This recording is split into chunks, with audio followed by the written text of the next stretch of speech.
Bonjour à tous, à toutes, content d'être avec vous. En tout cas, je voudrais remercier les responsables de l'Église pour leur confiance.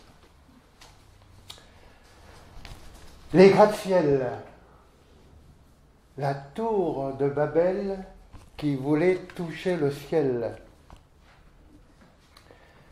Avant de lire le texte dans Genèse 11, une petite introduction.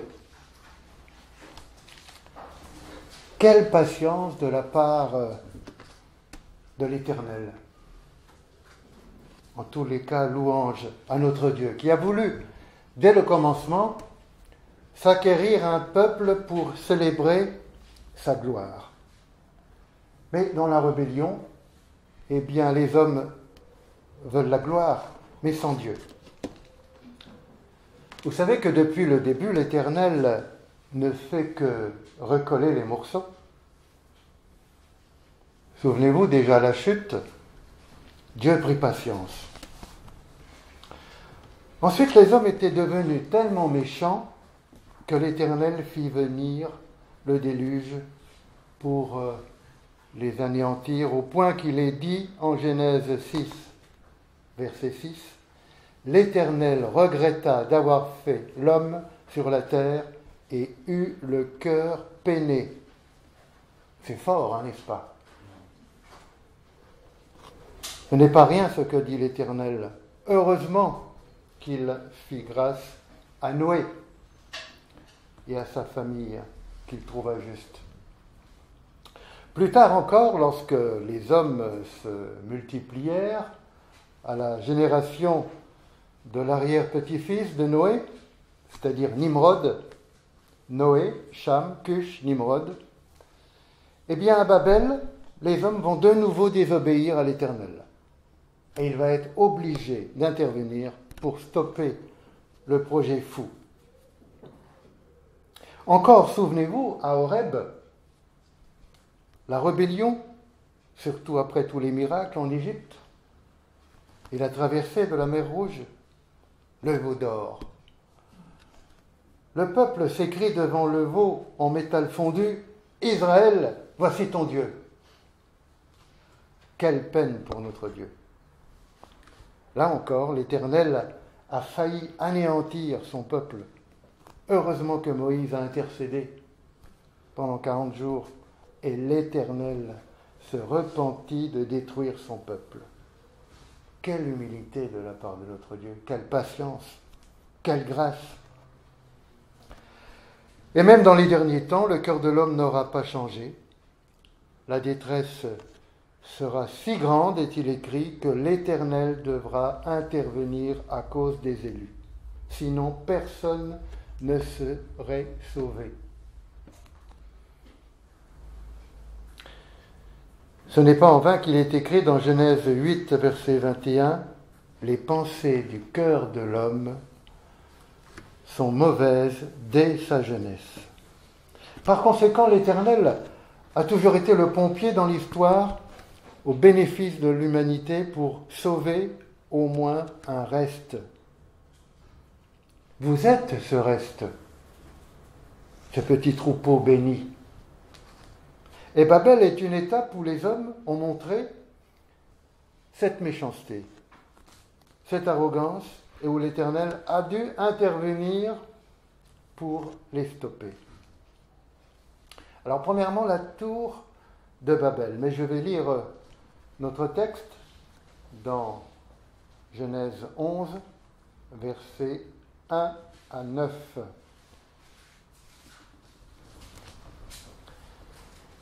Toute la terre avait une seule langue et les mêmes mots.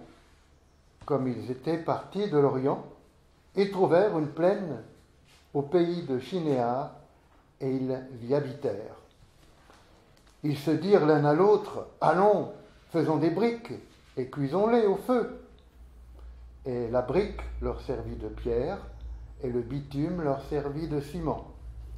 Ils dirent encore, « Allons, bâtissons-nous une ville et une tour dont le sommet touche au ciel, et faisons-nous un nom afin que nous ne soyons pas dispersés sur la face de toute la terre.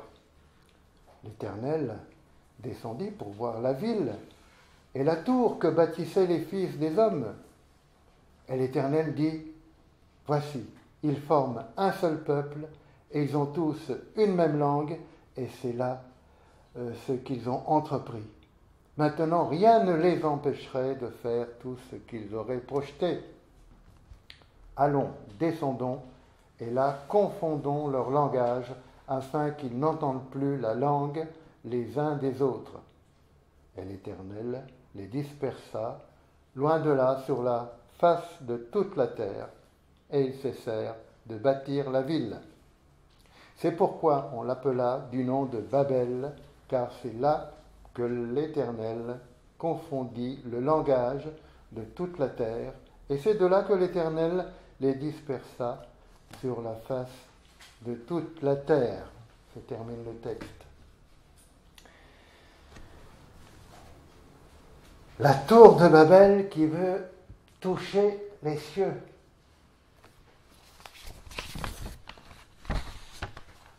Comme vous le savez, Noé avait 3 fils, Sem, Cham et Japheth. Et là, il s'agit de la descendance de Cham. Qu'est-ce qui se passe à Babel? Eh bien, le peuple issu de Cham, fils de Noé, parle tous la même langue et utilise les mêmes mots. Une entente, en fait, pour le mal. Quel mal? D'après Genèse 10, verset 8, avec Nimrod en tête, qui commença à être puissant et à régner sur Babel, le peuple vint de l'Orient et arriva dans une plaine de Shinéar, c'est-à-dire à peu près la Syrie d'aujourd'hui. Ils se dirent, arrêtons-nous là, faisons des briques et construisons une ville avec une tour qui touche le ciel. Rien que ça. Vous allez peut-être me dire, bon, où est le mal? Après le déluge, lors de l'alliance qu'a fait l'Éternel avec la famille de Noé et ses descendants, que dit l'Éternel? Chapitre 9, verset 1, il dit « Soyez féconds, multipliez et remplissez la terre. » Et de nouveau, au verset 7, « Multipliez-vous, soyez féconds et répandez-vous sur toute la terre. » Et que fait le peuple de Babel plutôt que de partir, de se répandre dans les espaces de la terre en nomades? Ils disent au verset 4, « Arrêtons-nous là, faisons des briques, allons, bâtissons une ville avec une grande tour qui pénètre les cieux. Faisons-nous un nom afin que nous ne soyons pas dispersés sur la face de toute la terre. » Vous voyez la révolte. Se fabriquer des briques, ce n'est pas se fabriquer des tentes. Ça veut dire on s'arrête là, on y reste, au lieu de s'éparpiller. Et puis se bâtir une ville, c'est se concentrer, s'unir les uns les autres contre l'ordre de Dieu. Plutôt que de rechercher l'harmonie, l'espace, la tranquillité, la nature, les hommes veulent être les uns sur les autres pour représenter une force, un pouvoir, avec toutes les conséquences. Et puis bâtir une tour dont le sommet atteindrait le ciel. N'est-ce pas de l'orgueil? Les hommes veulent bien s'approcher des cieux, mais par leur propre force. Certaines versions disent « une tour qui touche le ciel, ainsi nous deviendrons célèbres ». Ah, la célébrité! On veut exister par nous-mêmes. Cette tour, c'est une image de prétention. Oui, une tour, ça peut servir à quelque chose, d'ailleurs la parole en parle souvent. Une tour modeste pour la protection, l'observation, l'avertissement, mais pas pour l'orgueil de l'homme. C'est une façon de dire la terre et les cieux sont à nous. Nous sommes les maîtres. Cette tour s'est impressionnée et largué les autres descendances, et ainsi que le Créateur. Vous savez que dans le monde, il y a beaucoup de tours de renom pour montrer le prestige des hommes. Aux États-Unis, mais aussi dans les pays émergents, l'Asie, la Chine. On peut en citer quelques-uns. L'Empire State Building à New York, 400 mètres de hauteur.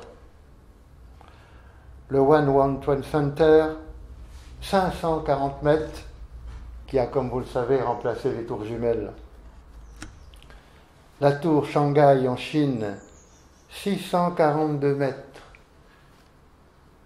À Dubaï, le plus haut pour l'instant qui est terminé, le Burj Khalifa, 830 mètres. Et le prochain qui est en cours à l'heure actuelle de construction à Jeddah, en Arabie Saoudite, qui devrait dépasser le kilomètre. Ils étaient partis sur 1 km 600, mais ils vont s'arrêter à 1010 mètres. Problème de sol. Et il y a même dans les cartons un autre projet de 1 km 600 de hauteur. C'est impressionnant, hein? On est fait pour l'homme. Et vous savez comment on appelle ces buildings? Des gratte-ciel. Ça ne s'invente pas. C'est ce que dit le verset 4, déjà dans Genèse, dans notre texte. Bâtissons une tour qui touche le ciel, un gratte-ciel. Les hommes n'ont pas changé. Ils veulent s'élever pour montrer leur puissance, leur célébrité. C'est une course. Ça nous rappelle la tentation du diable qui veut impressionner Jésus et qui le transporte sur une haute montagne très élevée et lui montre tous les royaumes du monde et leur gloire. Le diable veut impressionner le Seigneur Jésus.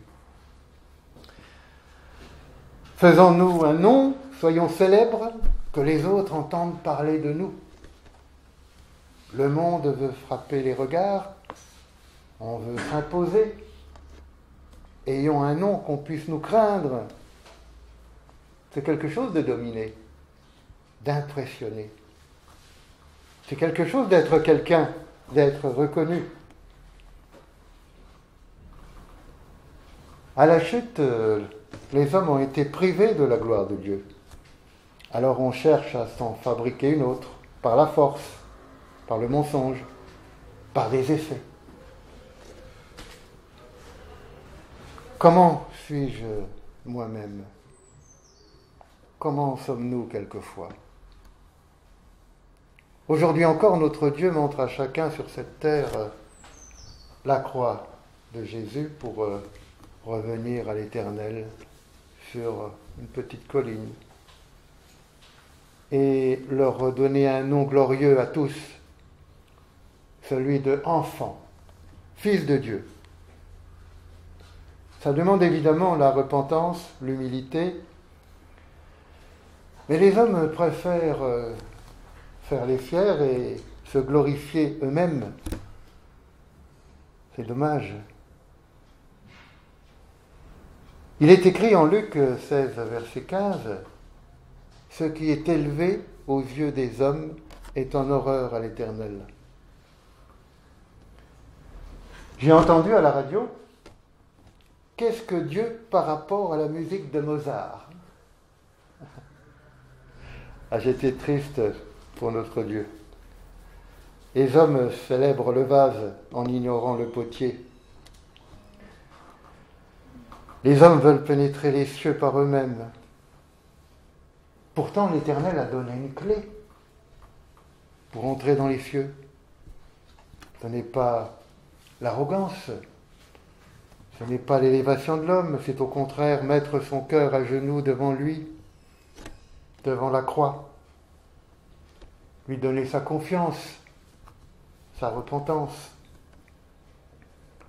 Jésus dira en Matthieu 23, 12, « Quiconque s'élèvera sera abaissé, et quiconque s'abaissera sera élevé. » Ne suis-je pas moi-même tenté quelquefois d'avoir un cœur hautain? Nous-mêmes qui connaissons le Seigneur, n'arrive-t-il pas quelquefois d'être une tour pour impressionner les autres? En tous les cas, ça me parle. Et puis, vous remarquerez les verbes dans ce chapitre.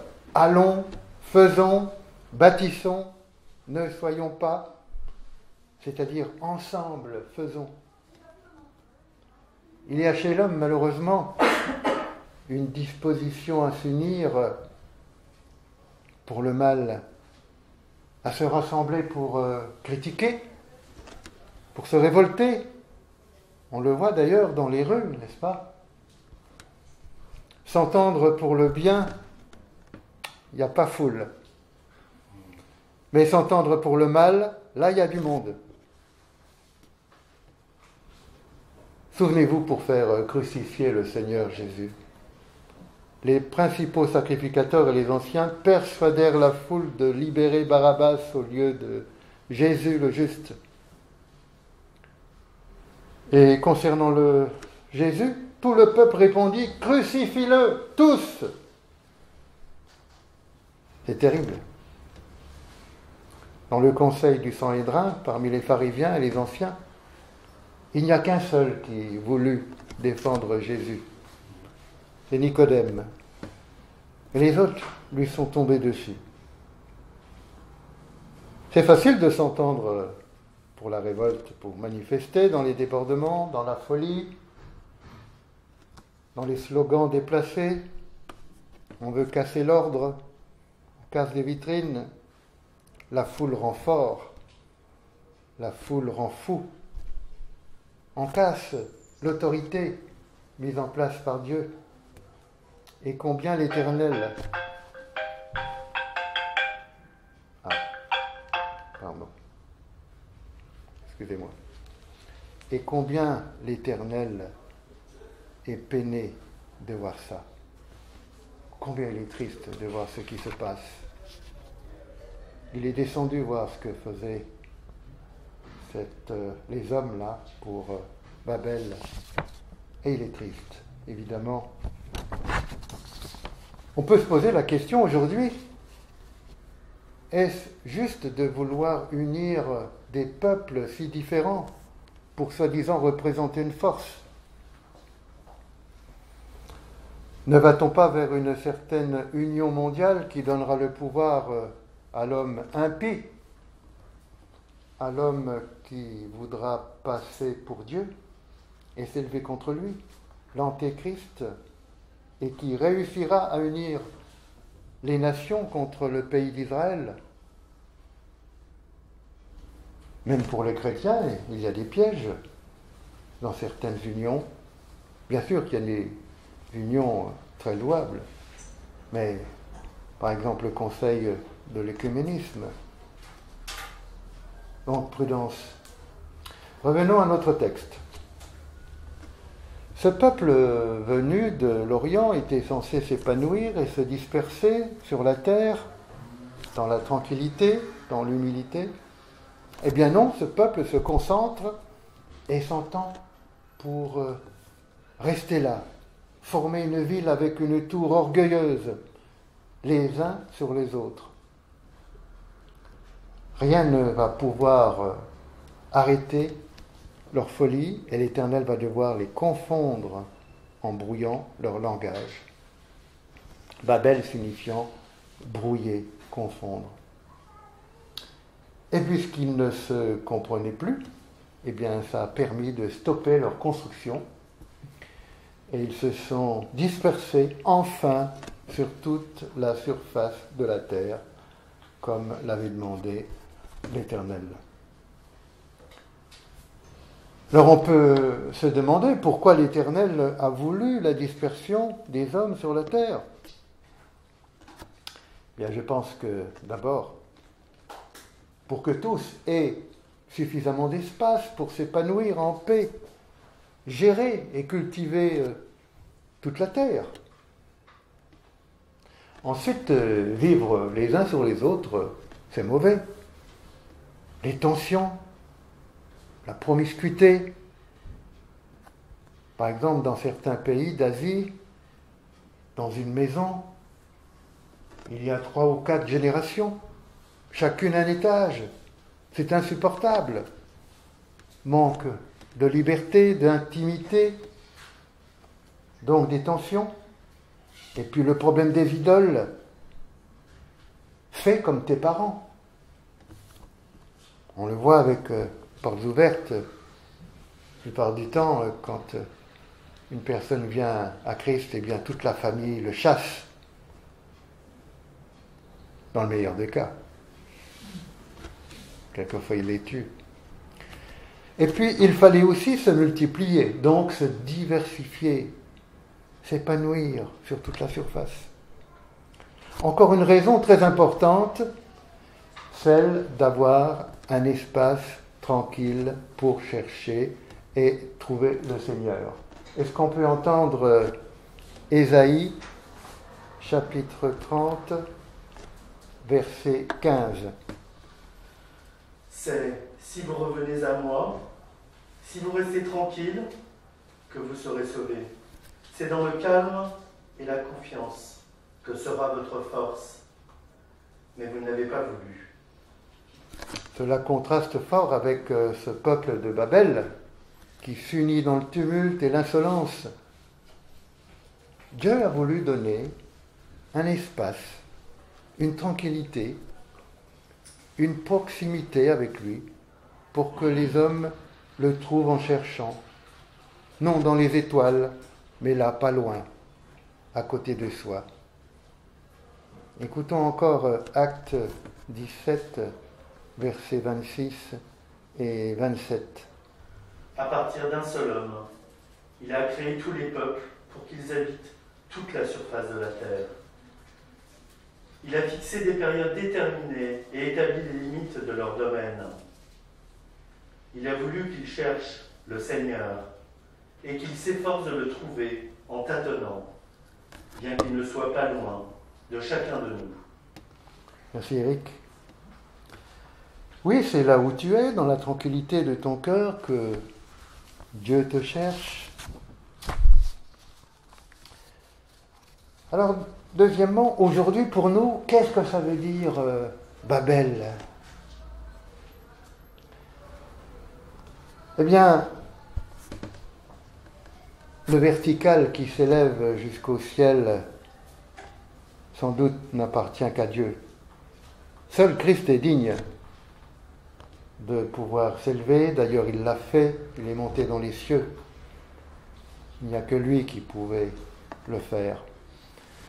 Que le langage est un don de Dieu pour le bien-être et raconter ses merveilles, et non pour glorifier l'homme.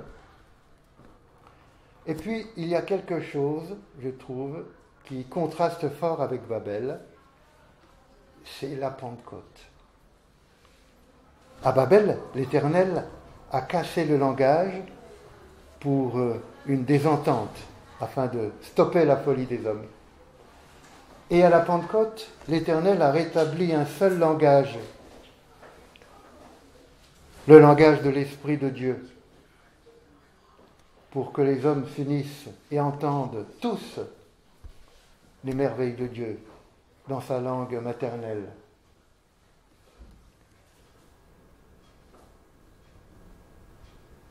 Dans sa langue maternelle. Il y a une douceur où l'Esprit parle à chacun dans notre cœur. N'est-ce pas le langage du Saint-Esprit qui unit les hommes à Dieu, qui unit les hommes entre eux, qui crée l'Église? La bonne entente entre les hommes et Dieu ne peut se faire que dans le langage du Saint-Esprit. C'est comme les postes de radio. Pour que tous entendent, il faut être réglé sur la même fréquence. Et pour les hommes ici-bas, la bonne fréquence, eh bien, c'est l'Esprit de Dieu. Et que nous enseigne le langage du Saint-Esprit? L'humilité, le respect de l'Éternel, la reconnaissance. Nous étions perdus et le Père nous a réconciliés par la croix de Christ.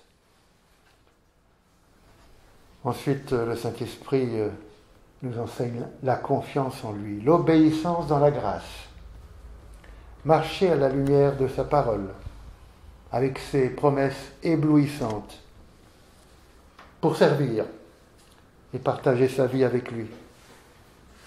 On est loin de l'esprit de Babel. Ensuite, le langage du Saint-Esprit nous enseigne à connaître le Seigneur de mieux en mieux, en profondeur, à connaître ses œuvres grandioses, à en témoigner, à le célébrer comme nous le faisons. Normalement, ce n'est peut-être pas dans une salle humble comme celle-ci que nous devrions raconter les merveilles de Dieu, mais peut-être dans les écoles. Qu'en pensez-vous? Pour leur dire quoi? Par exemple, que ce ne sont pas dans les gratte-ciel qui font la gloire de l'homme, que ce n'est pas dans les navettes spatiales vers les planètes que l'on peut découvrir les cieux, mais dans son espace, sur terre, dans le calme, dans la simplicité de notre cœur, l'Éternel n'étant pas loin de chacun. Dieu donne le Saint-Esprit gratuitement à qui vient vers lui, par la foi en son Fils. Non dans le tumulte et la prétention, mais dans l'abaissement et l'ouverture de cœur. L'Éternel aime donner aux simples. Le proverbe 11, verset 2 dit d'ailleurs, « Quand vient l'arrogance, vient aussi la honte, mais la sagesse est avec les humbles. » Le langage de l'Esprit nous enseigne à apprécier l'Éternel et à nous apprécier les uns les autres. Enfin, le langage du Saint-Esprit nous enseigne à bâtir non pas une ville à la gloire des hommes, mais à participer à la construction du royaume de Dieu et à s'unir autour du plus grand projet, du plus haut cette fois, Christ et son Église. Voilà, je conclus. Comme à Babel, le cœur de l'homme penche naturellement vers une attitude arrogante. Il veut se rassembler pour s'élever alors qu'il est perdu.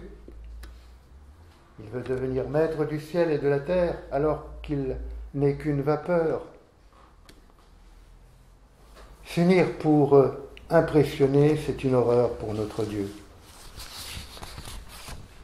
L'Éternel a donné pour tout peuple, pour tout homme, un espace et des conditions pour que l'on puisse le chercher et le trouver dans la tranquillité et l'humilité. L'Éternel te cherche dans ton cœur. Le langage pour comprendre le Créateur et s'entendre les uns les autres, eh bien, c'est la bonne fréquence du Saint-Esprit. L'Esprit du Fils que nous a donné notre cher Père et qui crie en nous, « Abba, cher Papa !» Ça, c'est énorme. Ça, c'est une gloire. Quel privilège d'avoir reçu cet esprit. Souvent, on parle de l'esprit, du Saint-Esprit, de l'Esprit de Dieu. Mais il faut réaliser que l'Esprit de Dieu, c'est l'Esprit, c'est l'Éternel lui-même, c'est la présence du Dieu vivant, du ciel et de la terre, et nous pouvons nous en profiter à chaque moment d'une journée. C'est vraiment inattendu, je trouve. Soyez toujours en train d'être remplis du Saint-Esprit. Cet esprit nous enseigne la modestie, la douceur, la reconnaissance, l'amitié, la sagesse. Il nous enseigne finalement Christ qui s'est humilié pour nous comme personne. Et notre renommée, si nous pouvons avoir une renommée dans les cieux, n'est-ce pas Christ qui nous a enrichis par son abaissement? Le Proverbe 18, verset 12 nous dit « Avant le désastre, le cœur de l'homme s'élève, mais l'humilité précède la gloire. » Soyez encouragés. Amen. Amen.